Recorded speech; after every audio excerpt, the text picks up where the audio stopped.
అమ్మ ఇప్పటి వరకు కొంతమంది మాత్రమే ఈ ఇష్యూలో మాట్లాడుతున్నారు. కానీ ఒక హిందూగా బాధితున్నటువంటి ప్రతి ఒక్కరు కూడా మాట్లాడాలి అని చెప్పేసి చెప్తున్నారు. అవును. మరి ఇప్పటి వరకు కూడా ప్రతి ఒక్క హిందూ ఎందుకు దీని గురించి స్పందించట్లేదు అంటారు? ఇప్పుడేగా బయటకు వెళ్ళింది. దొంగతనం అన్నది ఇప్పుడే బయటకు వెళ్ళింది.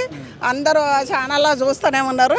ఒక్కొక్కరు బయటకు వెళ్తాడు. ఇప్పుడు లోకేష్ కానీ చంద్రబాబు నాయుడు ప్రతి ఒక్క పార్టీ కూడా దీన్ని తెలంగాణ మొత్తం ఆంధ్ర దేశం మొత్తం దీనికోసం మాట్లాడి కఠినమైన ఇలా ఎందుకు కలిపారు, దేనికి కలిపారు అని అడగాలి కదా.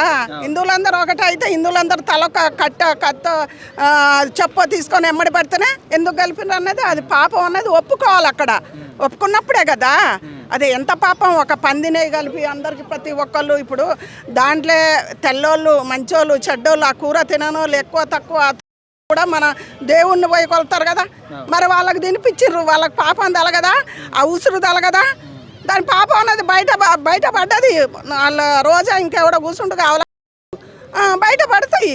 దాని టైం వచ్చింది బయట పడుతుంది, ఇంకా పడుతుంది. సో మన ధర్మాన్ని మనం ఖచ్చితంగా రక్షించుకోవాలా మన హిందువులు, మన భారతీయులు. మరి మనది మనం రక్షించుకోండి, వేరే దేశపోడు వస్తాడా? మనది మనం రక్షించుకోవాలా. పవన్ కళ్యాణ్ గారు అన్నది ఏది తప్పు లేదు. పవన్ కళ్యాణ్ దీనికోసం ఇంకా బాగా చర్యలు తీసుకోవాలి. అక్కడ దాకా ఈడే చేడాలి. మేము హిందువులం, అందులో శివసతి దేవుడు వచ్చేటోళ్ళు కూడా బొచ్చడి మంది ఉన్నారు. అది తినిపించడేంది? కరెక్టే, ఒప్పుకుంటారా?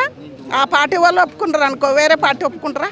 మరి జగన్మోహన్ రెడ్డి దీని గురించి ఏం మాట్లాడుతారో రేపు అసెంబ్లీలో కూర్చొని మాట్లాడినప్పుడు ఒప్పుకుంటాడా కాదంటాడా, ఏం చేస్తాడో, మళ్ళీ జైలుకు పోతాడో తెలియదు.